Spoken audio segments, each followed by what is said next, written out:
morning to you guys. Good morning. Hello. Happy TNT Monday. Welcome back.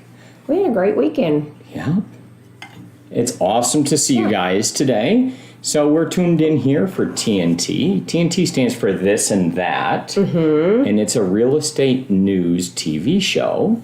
And you get a lot of different items. So tell us some items you get, Shana. So this is like our way of, I would say, like a mentoring session, coaching session, just giving you some tools to be better in your craft. Yeah, it's like daily real estate outreach. Mm-hmm. It's also our way of giving back to our agents and to the whole real estate community in general. Yeah. And it's just random topics that should be able to help you out with your real estate business. Yeah, it should trigger something. Yes. To cause you to think about something that's going to help you in your day-to-day business. And make it just a touch better. That's the idea. Just like a little bit. If you get a touch better each day and you take one item away, that's the whole idea. It may be super helpful today, or it might be more helpful as you continue to grow in your career or when you reach out to a client later on. But these are all things that you can, look at later on. We're independent contractors. We are. And we are in charge of us. So we have to take this time to start, continue to add things in our tool belt, add tools in our tool belt. And the more you invest and you're focused and you're intentional with this, I think you will take something away. Yep. And so we log in 5 minutes early at 8:40. So at that time you should be logged in. There's a countdown timer. So now you see exactly what's going on. That's in the upper right. Keeps us on track. Yeah, nice job, Omkar. So that that gives you exactly what's going on. And you'll be surprised how much you can get done in 5 minutes. So that's when you're supposed to check into social media, follow up with somebody, whatever it is, but constrain it to that timeline. Yep. Then we're here for you. Then we start. And then as soon as we're done, do the hardest thing of the day and work on your business. Work on your business. Yes. Very good. Speaking of, topic who's number here? 1. I'm doing roll call first, Mikey. Sure, go ahead. Oh, I see everybody's here. That's nice. Great. Great attendance. So we're excited to get started on Monday. Ready? Yes. So Stacey's weekly update is going to be first. Then we have Open House Monday. Oh, who's got a listing? Yep. So anyone have anything, that's your time to share that. So be chatting in now. You can send any information in now you want about your listings that you have, and open house is needed, or who's available, or what's going on. I have one, but I can't chat it in, but I have my Lucas one, the one on Logan Trail. If that anyone you've had is interested. a lot of people show up. A lot of people show up, and we're having a lot of activity right now, but I'm going to go ahead and plan for the weekend. Mm-hmm. Yeah. So if you're interested in that, it's a very nice listing in Lucas, Lovejoy ISD, over $1 million listing. 1.1 is the listing price. So if you're interested, let me know. Yeah, it was $1 million listing, and it was like a pull up where it's like 1.1 million. It was barely above the line of being $1 million listing. It was yes, we did it. We did it. All right. Becoming a neighborhood expert, part 2. We're going to talk about. We kind of ran short on time, and we didn't want to talk the whole time on one subject, so we broke it down into section 1 and section 2. So we're going to hit the second half of that. And then 6 steps to relieve yourself of negativity, and this is part dose as well. Life's too short, folks. It is. Cut you ready? Out. Let's do it. Bam, with authority.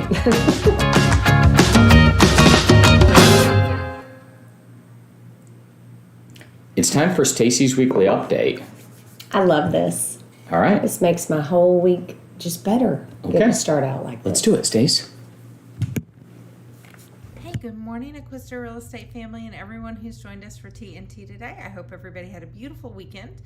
We went to the Fort Worth Zoo on Friday as a family, and it was so much fun. And then my oldest child asked me if I would have a Harry Potter marathon with her this weekend. And so I personally have never seen any of the Harry Potter movies, and this weekend I watched over 17 hours of Harry Potter in between everything else that had to be done on a normal weekend. But it was a lot of fun, and it was some good quality time that we got to spend together. I hope everybody else had fun and enjoyed this beautiful weather. I know the State Fair opened too this weekend, so maybe some people got out and got to do that. I wanted to go over something really quick. I've had this question before and then it just actually came up again. HOA documents. I have HOA documents for past clients or past closings and past things. If you want current HOA documents, the best place to source those is going to be through the management company. Anything that I may have on file may be outdated with items, amendments, and addendums can be added at any point to these HOA documents. So again, the best place to go is going to be the HOA management company for anything current on subdivision information.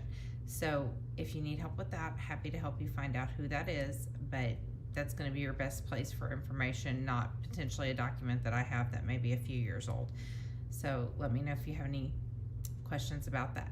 Okay, as for last week, Monday, September 20th through Sunday, September 26th, we had 3 contracts turned in. 1 belonged to Mike Shepard and 2 belonged to Katy. So congratulations, you guys, on all your hard work on those.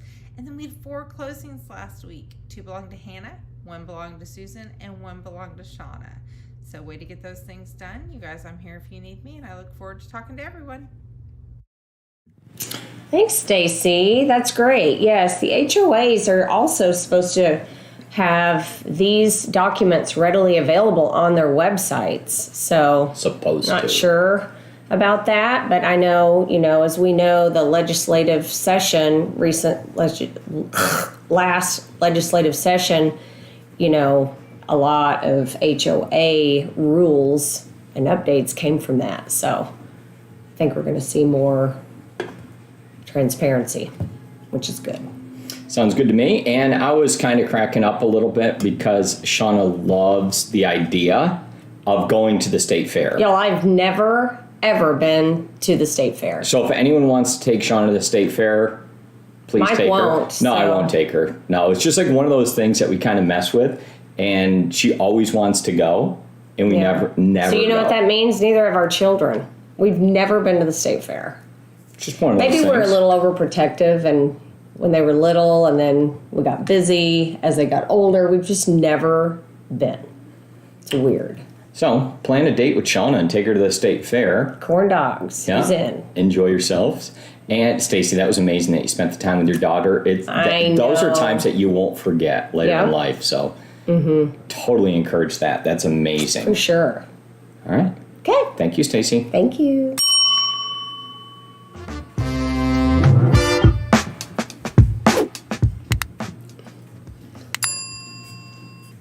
Open House Monday in 2 minutes or less. Sean, go ahead.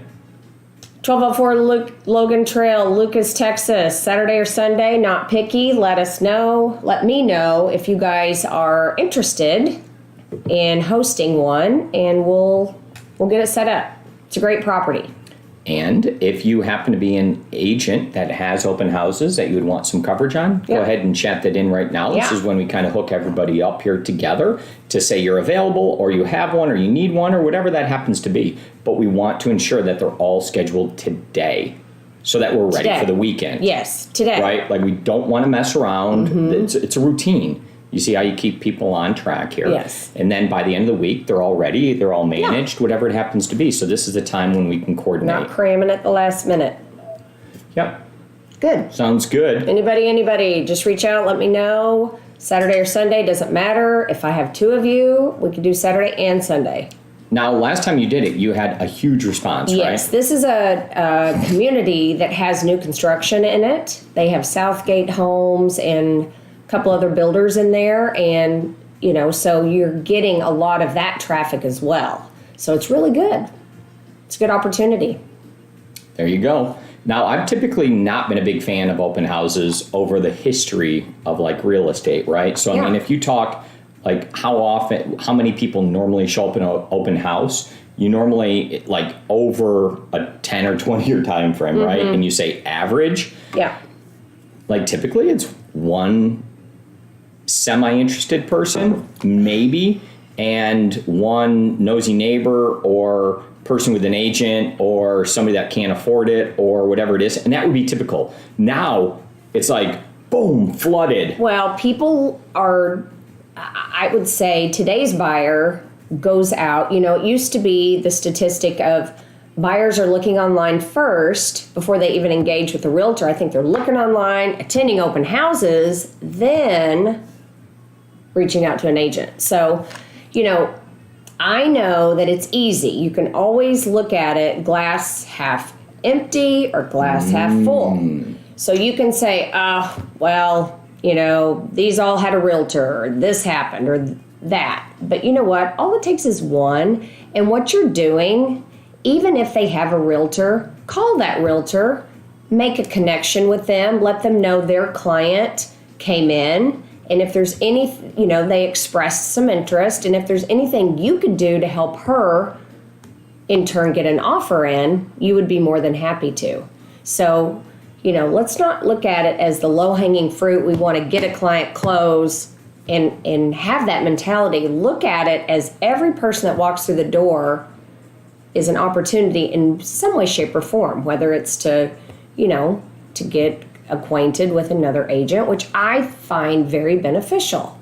And if you meet those people. When you spend the time and meet anybody, right, you'll be surprised at what happens. So yesterday we had a showing out at Lucas, and the agent was there with the person, the buyer's agent, and the client and the wife and the kids and whatever, right? So they go through the whole thing, and at the end they're like, I don't know if we can get this done like I would like to, and it would be great, but if we can't get this house accomplished, then we'll call Shana and she will see what she can do in front of their agent. And their agent's like, and so I'll tell you why. And it was kind of an awkward situation for sure. We never overstepped that agent. We included her and helped her and guided her.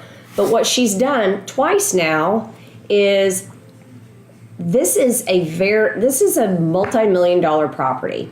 And what she has done throughout the showing is picked up the phone and gone outside. Oh, this is a client. I got to go take it. And I told her the first time her phone rang. She had her volume on. I don't even know who does that type of thing anymore. But she had her volume on her phone, and it started ringing. And she's like, "It's a client." And I said, "You have like a really good client right here. Yeah, that's worth like probably 20 of whatever client is calling you." It doesn't even matter what it is. I was like, what? The lesson learned here is that buyer realized that. They saw it. She came back in at one time and asked a question that we had already had the discussion on, and the client said, "We've already talked about that." I mean, he was frustrated that she even asked that question because we had already addressed it early on when she was outside. So she's always on her phone, takes calls, goes outside, and not present in this. I mean, that's fine. She left it to us to do, but she needs to be there too to understand how to guide her client if they decide to put an offer in. Yeah, so you can't be surprised when your client stands in front of you and the other agent and says, "If this doesn't work out, I will call blank." And that right in front of them. Well. It's like, oh, snap. Yeah. He just said that. Maybe you should have paid attention, the lady. So, anyway, there you go. That was not 20 seconds or less, but no, whatever. It wasn't. It was a little sidebar info that I think is valuable to know, and a reminder to be intentional. Now, can you cover if you have with the open house? This might be a point. It depends on what the listing agent says. So there's a listing agent on the property. The guide from the listing agent. And the listing agent, when they have somebody cover for them for an open house, there's a bunch of different ways it can be done. That you could split what comes out of those meetings. Now, typically, if you are going and assisting somebody in an open house, right? Yeah. Then the listing agent would say something like, anything that comes from this is going to be my personal business as a listing agent. Right. Period. Right. And that's it, right? But now if you're having somebody cover for you and you're not there at all, then there's a different thing. What if you have two people? How are you handling it? So you kind of have to know what's going on. You do. And you need to have that conversation with the person that is hosting, right? The listing agent should have the conversation, set their expectations up front, And this is their business. So however they want to do it is totally fine, right? So you just need to have that conversation and know up front what's going on. And if you're assisting, how that'll work. And if you're not, how that will work. But the point is, remember, who are we representing here? The seller. So what is in their best interest?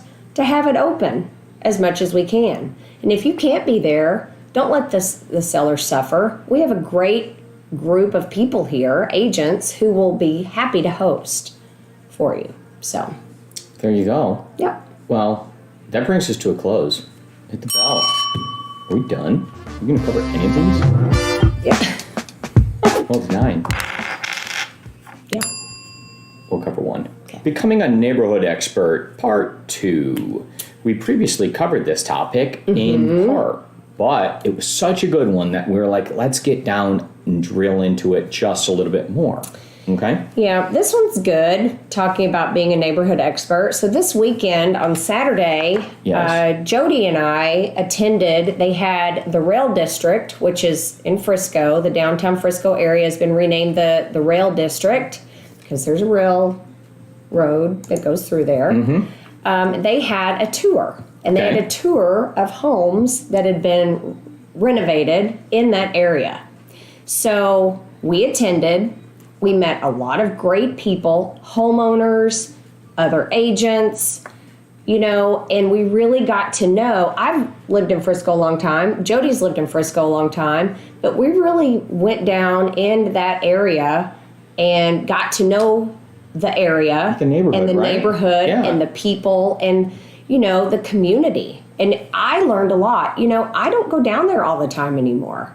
So I really felt like I gained a perspective on what's happening down there and gained an appreciation for what's going on down there. So it was really great. We had a great time.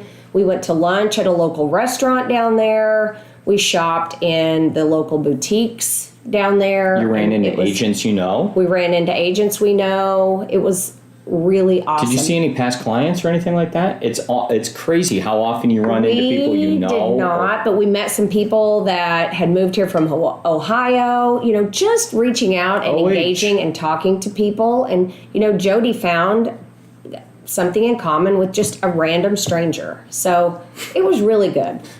Stranger danger is not a thing in real estate. You just talk to everybody.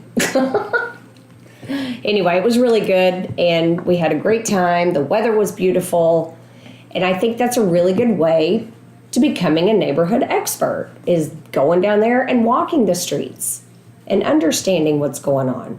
I think we should break that topic out and maybe have Jody on, if she's up for that, to discuss exactly what was going on down there and go over some of the Airbnb stuff and the rentals and the remodels that are going on and prices and how they've been changing and what that really is downtown. Yeah, I think downtown Frisco. Now there's downtown McKinney, which is doing well. There's a ton of different downtowns that are starting to have things, right? So yeah, it was great. There you go. I think it goes to this number 4 that we had for Inman. Yeah. If Omkar wants to pull this over. He does badly. Yeah. Was setting yourself up on several MLS searches. So you should first have one set up for your neighborhood in which you live in. And then any other ones that you're really wanting to learn about, or you have a client moving to town and they want to stay within a certain area, set up these searches so you're starting to get them and you start to learn what's going on in that community and becoming, knowledgeable about it so you can have those conversations. You are the resource. As a realtor, the buyers and sellers are relying heavily upon your knowledge and experience of the industry. So you don't want to be the I don't know person. You want to at least have a good base understanding of what you're talking about. Can we talk about the super obvious here? What is going on with this lady's hair here? She kind of looks like a lion that's on the screen. That is out of control. You're jealous of that? Mm-hmm. You want to look like a lion? Yeah. She's got a huge mouth. Yeah. Wow, craziness. All right, don't get distracted. But anyway, set yourself up on MLS searches so you receive them every day and you can keep track of what's going on. That's how you learn. Absolutely. Yep. And then we also discussed Zillow research just the other day, which is below it. MLS and local associations. Let me see. Is there anything else? You know, look for events that are going on in the downtown like we did. You know, Jody found this and invited me, which was great, on the rail tour. So it was wonderful. And one of Jody's, you know, high school friends actually has a home downtown Frisco that they built, and it's the cutest home. And it's actually Brittany Kohlberg. She is an escrow officer at Republic Title. Actually, I think she's VP. But anyway, she is at the Republic Title in Frisco. Her and Jody go way back. She invited us into her home. Her home was on the tour, but it was really amazing to see. So. Yeah, and so your peers can be a resource for you in becoming a neighborhood expert. So Yeah. you can go to their listings, you can do open houses for them, and you start to learn different areas. And then we obviously can help out as well with your brokerage. So if there's things that you want to also do, just let us know. Yeah. We really want to help you out, We do. right? And Yes. but you just have to bring things to our attention that are important to you, and we'll see how we can work those around. So great job, Jody. Thank you. Nice job.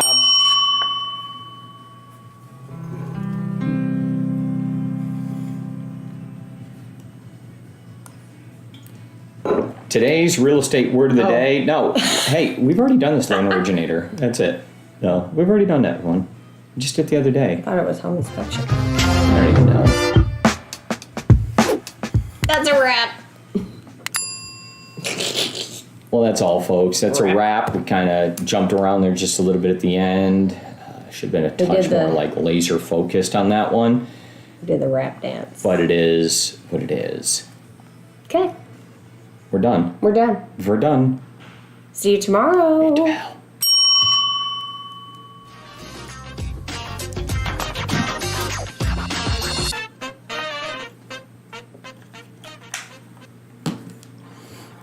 All right, Shana, you ready?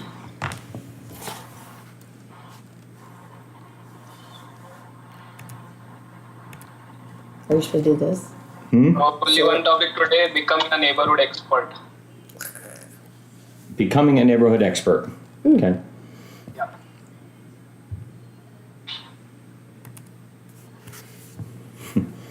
All right. Done. Thank you, Omkar. Appreciate it. Let Yes, me sir. hit this. Turn the microphone on.